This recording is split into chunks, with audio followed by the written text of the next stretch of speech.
Hello everyone! Before I start off with today's video, the squeaking in the background is Kai playing with one of his toys.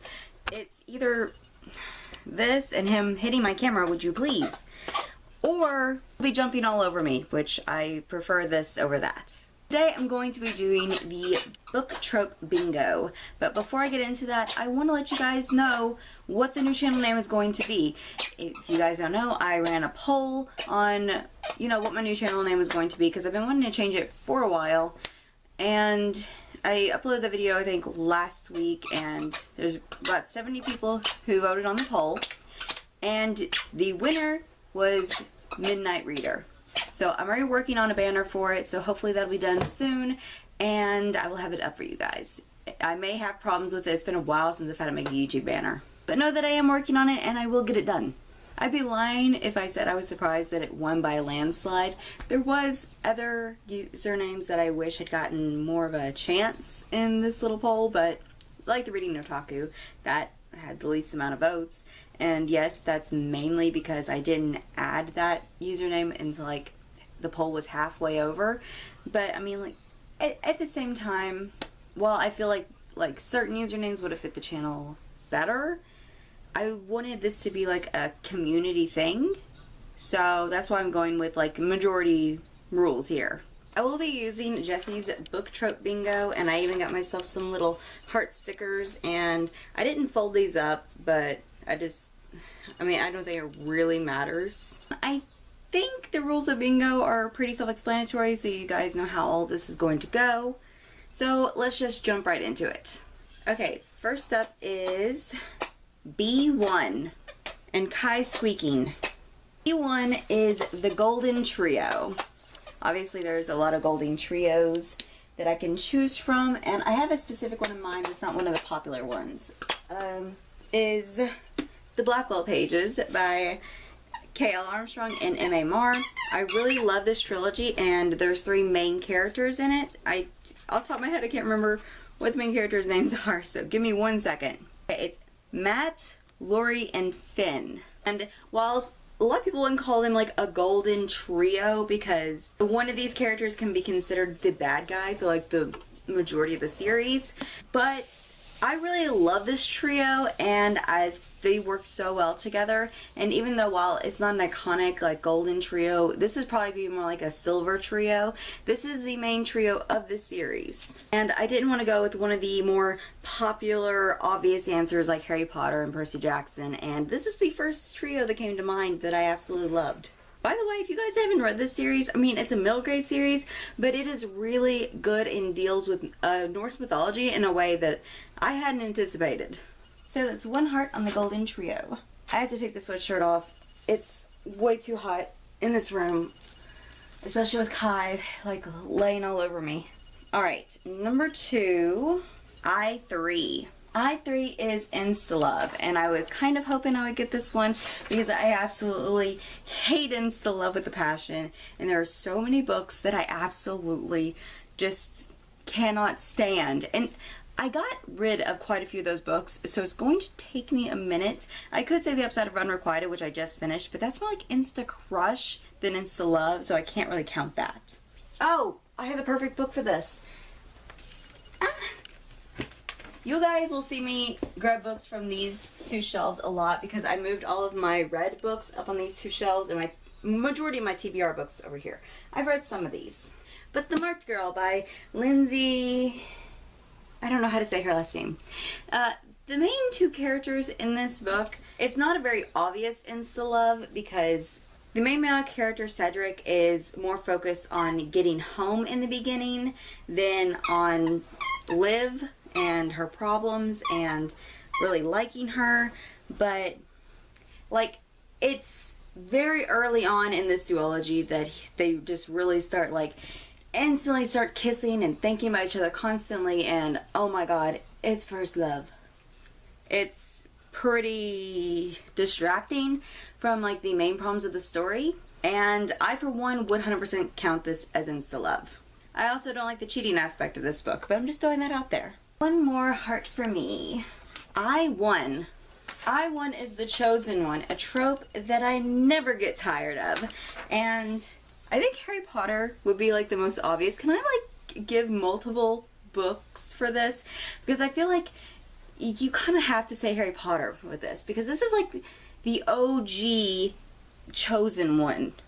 I mean, he just is. And then second that comes to mind is Percy Jackson. I mean, he gets chosen for so many prophecies in the beginning, and it's just like, can we not? By the way, I'm reading The Tyrant's Tomb at the moment of this video being recorded and going up. I'm recording it on the same day.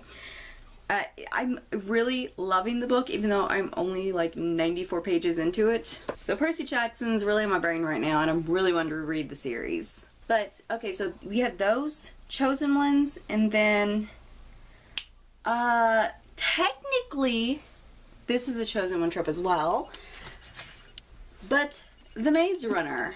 Thomas is technically the chosen one.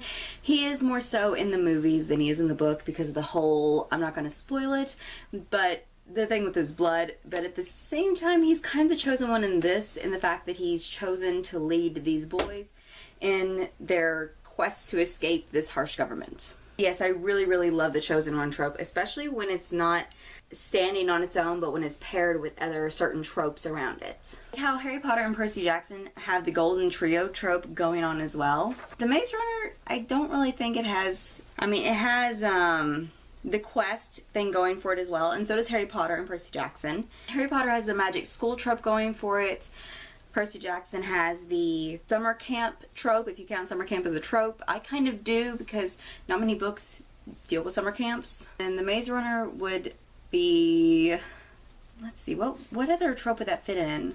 Oh, I'm so stupid. It counts as the broken family trope and the found family trope. They're both like staring me in the face here, but it goes for both those as well. So when you have the chosen one trope paired with like multiple other tropes, it's really easy to fall in love with the books, at least it is for me, and not when it's just the chosen one standing on its own 2 feet. Chosen one.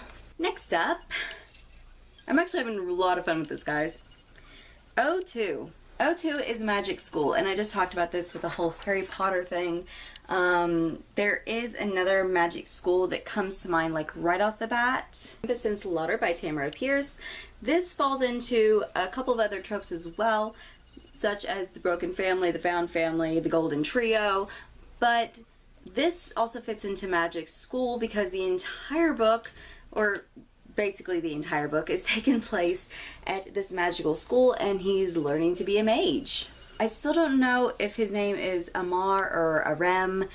I've been saying both. It really is a good book. It was incredibly fast-paced, but I wanted more from it, and the fact that I wanted to see him grow up more, kind of like we did Harry Potter. I mean, because this, we spend maybe like a chapter or two with him in each year, and it's like that's not enough to like really grasp his character. And there we go. Alright, next we have N4.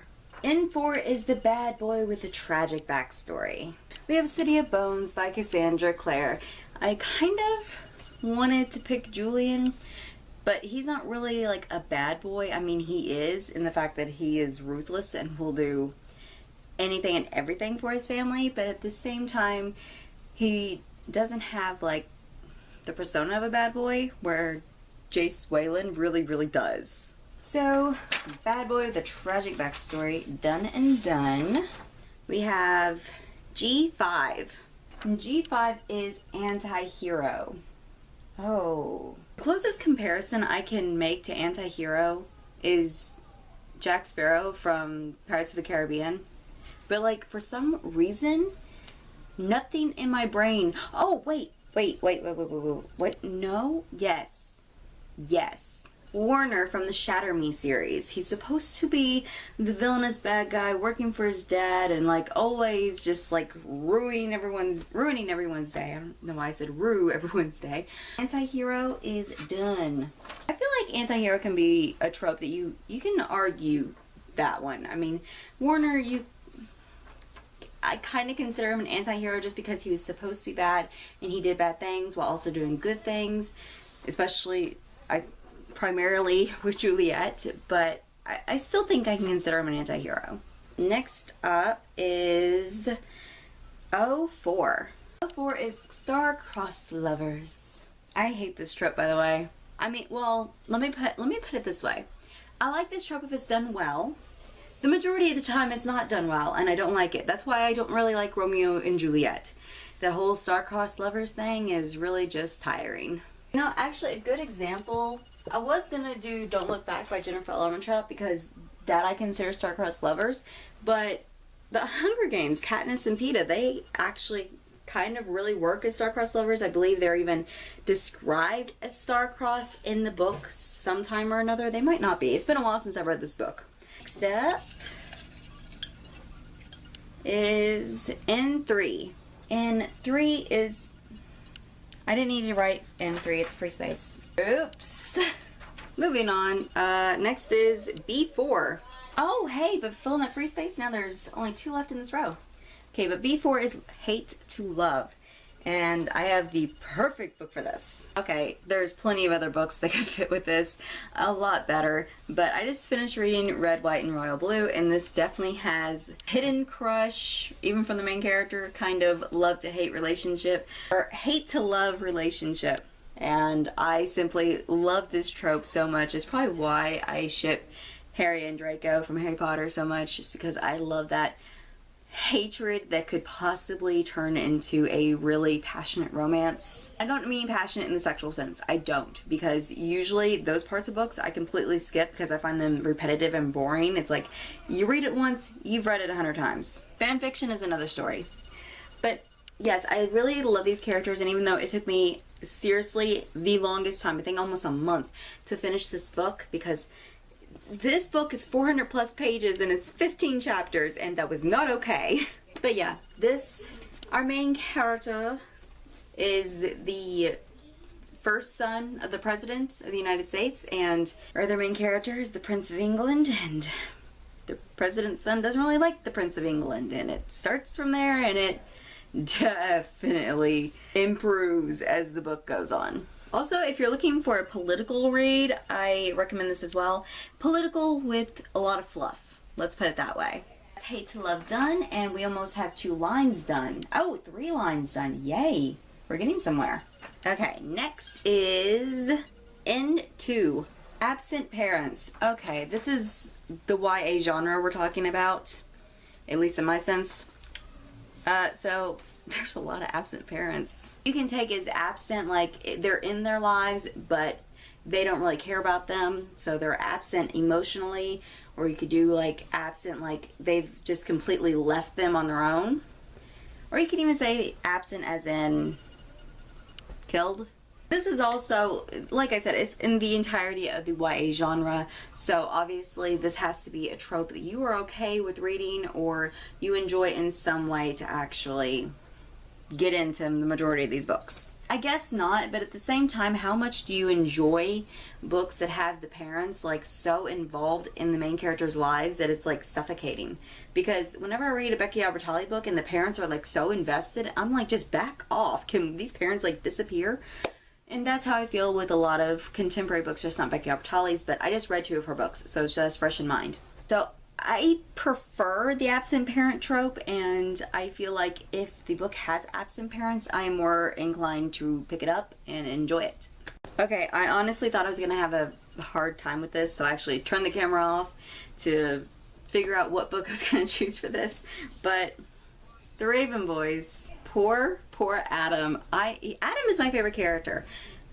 So is Ronan. There's like so many people that just hate on both of them and don't even like them, and they're like, Blue and Gansey are my favorite characters, and it's like, Blue and Gansey did absolutely nothing in the last book. That Ronan and Adam did everything. Fight me on that. So they're my main characters in Blue and Gansey. They can be your favorite characters, but in my book they pretty much did nothing, and it was just a love story to progress the story. So Adam, I love Adam so much, and his parents are dirtbags and I hate them so much. But at the same time, like I said, I really love the trope. They're there, but they're just absent emotionally and financially, and he might as well be on his own. And that's a sticker to absent parents. Now then, moving on. B2. B2 is Love Triangle, my most hated trope out there, besides Insta Love. they're kind of in the same boat, and I am not going to go get this book, but the Immortal Instruments, not the Immortal Instruments, the Infernal Devices, no, not the Infernal Devices. What the hell is it called? The one with Tessa, Jem, and Will. No, it's the Infernal Devices. Don't mind me, it's been a while since I've read the books, and honestly, after finishing Queen of Air and Darkness, I'm not really excited about the rest of her books. If you guys want to know more about that, you have to watch the discussion video for that. It's like, whew. I had some feels about that book, and not all of them were good. I'm going with the Infernal Devices because that's like the only series I've read that's actually done the love triangle trope in a way that I haven't completely hated it. Like, I've shipped her with both guys. I really enjoyed the book. I really enjoyed both the romances, and she got both guys in the end, so it's all good. Love triangle, and there's only one more empty space in this line. Probably a good thing because my battery's dying. I don't have I have very, very little battery left. I4. I4 is I'm not like other girls trope. Oh my god, I hate this trope too. The Upside of Unrequited by Becky Albertalli. Yes, yes you are like most girls. And yes, having 27 crushes and not kissing someone is completely freaking normal. I mean, not in the span that she's doing it, but I've had several crushes where I've liked the person physically and never talked to them. I didn't count. Who actually counts how many crushes they have? That's probably the most abnormal thing about this girl. Everything about her screams that she's just like every other girl and she's not really that important. But the entire book is her internal dialogue about herself. Actually, now that I think about it, I don't know if this can be considered I'm not like other girls trope. But at the same time, I kind of wanted to trash on it anyways. I was going to try to come up with another one, but I cannot think of any others that irritate me so much as that one. And I honestly can't think of any that actually do that. So, I'm not like other girls is done. Alrighty then. This video is going to be horrendously long, and I apologize. But I don't at the same time because I'm having fun. Oh, one. Found Family. That one is a very popular trope that I actually really, really love. I think I'm gonna go with Steelheart by Brandon Sanderson for this because, like, in the beginning, it gets kind of rocky because, you know, they're in a situation where they can't like trust people like right off the bat. But at the same time, it's like as the series progresses and as secrets are revealed and as characters come more into how they want to be instead of how they're told to be, it turns into this big loving family, and I love it so much. I really, really love the series. Found Family, check. Alright, next we have N5, Unlikely Friendship. Okay, this isn't a trope that I pay much attention to. If they become friends, they become friends. If not, I don't honestly know. Because most unlikely friendships, you know, that happen in books, if they have any kind of romance at all in them, usually that friendship turns into a romance. So usually it's unlikely romance or hate to love romance. It's not really like unlikely friendship. It's like even Don't Look Back by Jennifer Armentrout, which is like one of the first books that came to mind. That one turns into a romance. Same with Afterworlds. That turns into a romance. The Marked Girl doesn't turn into a romance, but they're not really friends either. They hate each other. Can I go with the Hunger Games again and say Katniss and Rue? I think I'm just gonna do that because in all likelihood, the circumstances they're in, they're not likely to become friends considering they're just gonna die in the end, one of them at least. So I think I'm just gonna go with Katniss and Rue from the Hunger Games, even though I hate saying the same book series twice. I hate doing that. So Unlikely Friendship done. I really hope I don't get the other N one because I have a lot for time travel, but I don't really like the time travel trope. G1. I knew I was gonna say G. I knew I was gonna say one is I. Manic Pixie Dream Girl. What does that even mean? I don't know that trope. I don't know what Manic Pixie Dream Girl even means, honestly, and I'm not gonna take the time to look it up because my battery's slowly dying. So what I think I'm gonna do is I'm going to get a black marker and I'm going to just put a line through it. That means this line and this line can no longer be done. I only had one for that anyway, so it didn't really matter. But I'm also going to like what I'm going to do is I'm just going to do like lines through time travel, these right here, and I'm just going to take those out of the cup so I can't choose them because I don't know what Manic Pixie Girl is and I'm not going to take the time to do all that. So I'm going to take a second and pull like all of these out, like N1 and all the G's that are left. If I have nothing else, this is going to go 10 times faster because there's only so many left. And the first one is 05. 05 is Broken Family. This is another very, very, very popular trope. I think I'm going to go with The Problem with Forever because it's more like on the contemporary route of like Broken Family that you don't really see very often.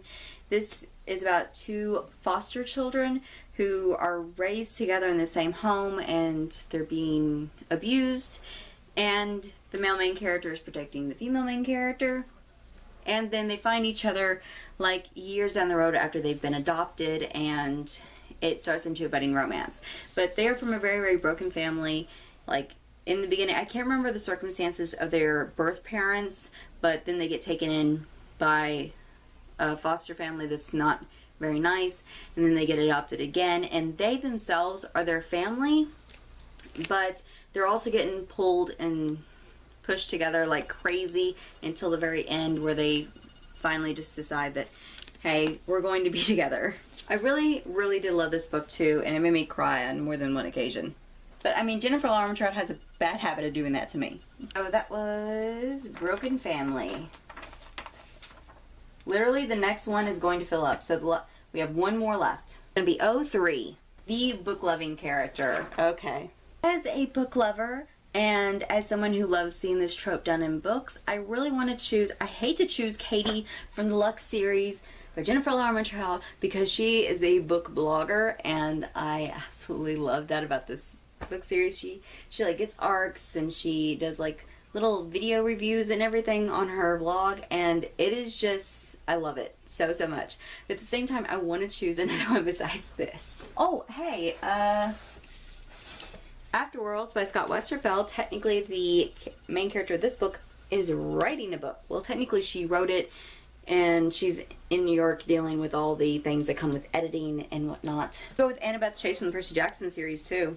Hermione Granger from the Harry Potter series. She's definitely she's more of a learning lover than a book lover.